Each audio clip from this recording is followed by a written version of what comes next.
Hello. कैसे हैं आप लोग? अच्छे हैं। देखिए, इससे पहले आपको मैंने पढ़ा दिया है स्वदेशी कविता, ठीक है, जिसमें कविता पढ़ाते समय भी आपको हम लघुतरीय और अति लघुतरीय जो ऑब्जेक्टिव्स क्वेश्चन होते हैं वे सारे का मतलब एनालिसिस किया था और उसका आंसर देने का प्रयास किया था। तो उसमें आज आप उसको पहले देख ले, जिसका लिंक आपको मैं डिस्क्रिप्शन में लिख दे रहा हूँ, ठीक है। तो हम कहेंगे कि इसको देखने से पहले आप उसको देख ले और वीडियो को भगाए नहीं। अगर समय नहीं है तो मत देखिए, ठीक है, ज़रूरत नहीं है देखने की। अगर आप पढ़ना चाहते हैं तो वीडियो को पूरा देखिए, है ना। पूरा वीडियो देखिएगा तभी समझ में आएगा। अगर समय आपके पास नहीं है तो कोई बात नहीं है, वीडियो को भगाइए, आगे देखिए सिनेमा, ठीक है। और समय है तो आप बढ़िया से ध्यान दीजिए, आपको मैं पढ़ाऊँगा, हिंदी बिल्कुल समझ में आएगा, ठीक है। अभी हम ऑब्जेक्टिव्स पढ़ाने जा रहे हैं, आपके 20 ऑब्जेक्टिव्स का सेट लेकर के हम आपको आए हैं, जिसमें से एग्जाम में आपके क्वेश्चन पूछेंगे तो पूछेंगे। जो भी क्वेश्चन एग्जाम में ऑब्जेक्टिव पूछेंगे वो इससे बाहर नहीं होगा, इतना मैं गारंटी देता हूँ। आप लगातार बने रहिए, ठीक है। और जब वीडियो खत्म हो जाएगी, जितना मैं पढ़ाने वाला 24 को पार्ट आपका है, 24 को खत्म हो जाएगी, तो आप पुराने किसी भी एग्जाम को लेकर देख लीजिए क्वेश्चन पेपर, आपको वहाँ से क्वेश्चन टकराएगा। और आने वाला क्वेश्चन जो आपके एग्जाम जिसमें आप दीजिएगा उस साल भी अच्छा खासा क्वेश्चन इससे पूछेगा। तो आइए हम शुरू करते हैं। आज हम स्वदेशी कविता पढ़ाने जा रहे हैं। आपको कविता पढ़ा चुके हैं, जिसका लिंक आपको डिस्क्रिप्शन में है, वहाँ देख लीजिए आप पहले कविता। और आपको मैं पढ़ाने जा रहा हूँ ऑब्जेक्टिव्स। देखिए, ऑब्जेक्टिव्स बनाने के लिए थोड़ा सा आपको पढ़ना जरूरी है। क्या? तो कविता जब तक ले आप बढ़िया से नहीं पढ़ रहिएगा, आपको ऑब्जेक्टिव्स नहीं बनेगा। कविता को बढ़िया से पढ़ लीजिए, ऑब्जेक्टिव्स आपको अपने आप बन जाएगा। देखिए, मैं शुरू करता हूँ कि प्रेम घन किस युग के कवि थे। तो उसमें आपको दिया हुआ है, कविता में पढ़ाए हुए हैं कि प्रेम घन जो है कि भारतेंदु युग के कवि हैं, है ना। जो ऑप्शन आपको दिया हुआ है यहाँ पर भारतेंदु, है ना, भारतेंदु युग, भारतेंदु हरिश्चंद्र कहने का मतलब भारतेंदु का मतलब है। प्रेम घन का जन्म कब हुआ था? तो प्रेम घन का जो जन्म है वह 1855 में हुआ था। कब हुआ था? 1855 में हुआ था। यह यूपी के मिर्जापुर में, याद रखिएगा, यूपी मतलब उत्तर प्रदेश के मिर्जापुर में हुआ था। आगे हमारा प्रेम घन का जन्म किस राज्य में हुआ था? तो वहाँ आपको 3 नंबर क्वेश्चन बताएं आपको। यूपी मतलब क्या होता है? उत्तर प्रदेश। प्रेम घन किसे अपना आदर्श मानते थे?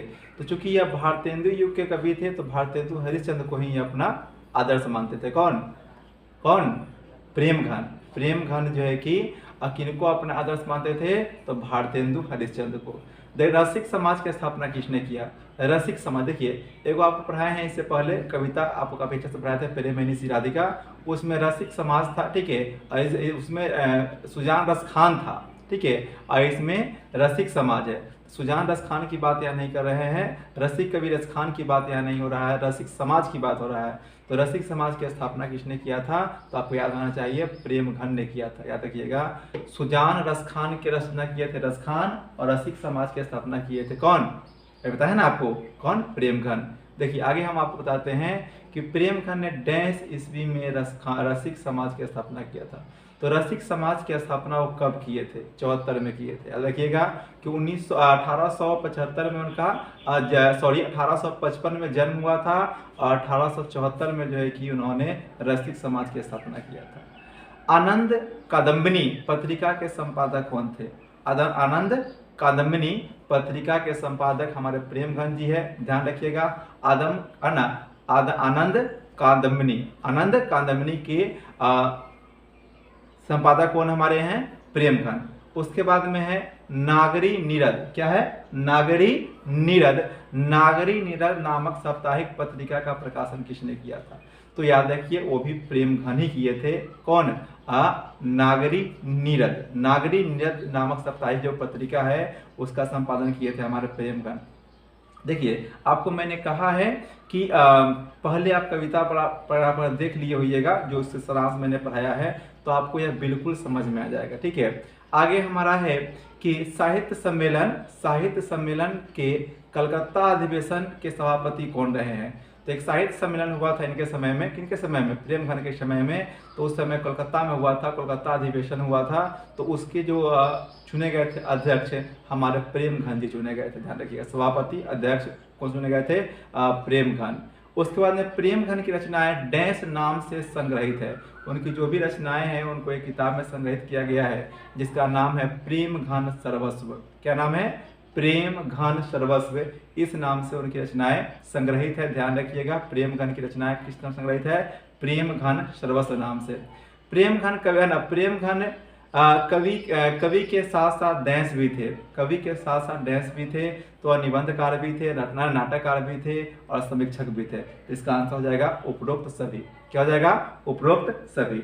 इस तरह से आप देख रहे हैं कि आपको बिल्कुल क्वेश्चन समझ में आ जाएगा, तो बिल्कुल बढ़िया से पढ़िए, समझिए कि प्रेम घन के जीर्ण जनपद नामक काव्य में किसकी रचना किया गया है। ठीक है, क्या कहा गया है कि प्रेम घन के जीर्ण जनपद नामक काव्य में किसका चित्रण किया गया, किसका चित्रण, ग्रहण शहरी जीवन का, ग्रामीण जीवन का, या महानगरीय जीवन का, या कौन जीवन का, बाल जीवन का। तो याद रखिएगा ग्रामीण जीवन का किया गया है। जीर्ण जनपद, जीर्ण जनपद में हमारे प्रेम घन जी जो है कि ग्रामीण जीवन का वर्णन किए हैं कि गांव के लोगों का जीवन किस तरह का होता है, वह कैसे अपना जीवन जीते हैं। ठीक है, तो इस तरह से एक बार रिकॉल कर लेते हैं, आगे बढ़ते हैं कि प्रेम घन किस युग के कवि हैं, तो भारतेंदु युग के कवि हैं। प्रेम घन का जन्म कहाँ हुआ था, तो प्रेम घन का जन्म जो है कि 1855 में हुआ था। कहाँ पर? यूपी में, उत्तर प्रदेश में हुआ था। प्रेम घन किसे अपना आदर्श मानते थे, तो भारतेंदु हरिश्चंद्र को मानते थे। रसिक समाज की स्थापना कब किए थे, तो 74 में किए थे। और गणना कौन किए थे? रसिक समाज की स्थापना प्रेम घन किए थे 1874 में। कादम्बिनी है ना, कादम्बिनी आनंद कादम्बिनी और नागरी नीरद नामक पुस्तक के लेखक कौन है? यहाँ पर है प्रेम घन जी। याद रखिएगा साहित्य सम्मेलन कोलकाता जो हुआ था उसके सभापति कौन चुने गए थे, तो हमारे चुने गए थे कौन? प्रेम घन जी। ठीक है, प्रेम घन की रचनाएं किस नाम से संग्रहित है, तो याद रखिएगा प्रेम घन सर्वस्व नाम से। प्रेम है ना, प्रेम घन की कविता के शास्त्र क्या थे, तो नाटककार भी थे, निबंधकार भी थे, समीक्षक भी थे। एक आंसर का सभी होगा। ना जीर्ण जनपद में किसके किया गया है, तो जीर्ण जनपद में। 13 नंबर क्वेश्चन यहाँ पर लिखा रहा है, आप ध्यान दीजिए। प्रेम घन ने अधिकांशतः काव्य रचना डैश भाषा में किया था। ठीक है, तो प्रेम घन कभी कभी कहीं के आंसर आपको सिर्फ ब्रज भाषा ही देगा, लेकिन नहीं, प्रेम घन दोनों भाषा में रचना किया था, है ना, ब्रज भाषा में भी और अवधी भाषा में। तो इस तरह से इसका आंसर है आपका सी, ब्रज भाषा और कौन भाषा? अवधी भाषा। आगे हमारा है कि स्वदेशी कविता क्या ली गई है, कहाँ से ली गई है स्वदेशी कविता, तो स्वदेशी कविता प्रेम घन सर्वस्व से, क्योंकि प्रेम घन सर्वस्व में ही सारे इनकी रचनाओं को संग्रहित किया गया है। तो आपको स्वदेशी कविता कहाँ से लिया गया है? प्रेम घन सर्वस्व से लिया गया है। सबे विदेशी वस्तु नर गति रति रीत लखात, भारतीयता कछु न अब भारत माँ दर्शात। कहे कवि कहे हैं, आप कविताएं पढ़ा है बढ़िया से कि सबे विदेशी वस्तु नर गति रति रीत लखात, भारतीयता कछु न अब भारत माँ दर्शात। कवि कहते हैं कि सभी चीज अब गणना विदेशी हो गई हुई है। ठीक है, चाहे वो आपका चाल चलन हो या रीति रिवाज हो, अब भारत में भारतीयता कहीं दिखाई नहीं देती है। यह कहाँ से लिया गया है, तो यह स्वदेशी कविता से लिया गया है, जिसके लेखक हमारे प्रेम घन जी है। भारत की दुर्व्यवस्था का क्या कारण है, तो भारत की दुर्व्यवस्था का कई कारण है, जिसमें इसका आंसर उपरोक्त सभी हो जाएगा। क्योंकि अंग्रेजी शिक्षा हो जाने से हमारे लोग हिंदी सभ्यता का अंत जा रहा है, विदेशी है ना सोच लोगों को अच्छा लग रहा है, और अपने देश का जो सोच था वह खराब लग रहा है लोगों को। अपनी संस्कृति से लोग घृणा कर रहे हैं और विदेशियों से प्रेम कर रहे हैं। ठीक है, तो जो हमारी संस्कृति के लिए और हमारी सभ्यता के लिए ठीक नहीं है। भारतीय अर्थव्यवस्था कैसे ध्वस्त हो गई है, भारतीय अर्थव्यवस्था कैसे ध्वस्त हो गई है, तो भारतीय अर्थव्यवस्था ध्वस्त होने का मेन कारण है ब्रिटिश सरकार की नीति। ठीक है, ब्रिटिश नीति के कारण ही, जो नीति शोषण की नीति था, उसके कारण हमारा जो है कि अर्थव्यवस्था बिल्कुल ध्वस्त हो गया है, गिरता जा रहा है। बोली सकत डैश नहीं अब मिले हिंदू लोग। आप कविता पढ़ाए हैं, जाकर देख लीजिए, पार्ट 1 में देख लिए होइएगा तो आपको बिल्कुल याद हो गया कि बोली सकत हिंदी नहीं अब हिंदू लोग। हिंदू लोगों की जो भाषा था वो हिंदी था, अब वह हिंदी नहीं बोल रहे हैं, अब अंग्रेजी बोलने में जो है कि गर्व महसूस करते हैं, हिंदी नहीं बोलना चाहते हैं, है ना। बानक का अर्थ क्या होता है, तो बानक का अर्थ होता है क्या, तो उपरोक्त सभी, बना भी होता है, परिधान भी होता है और वेशभूषा भी होता है।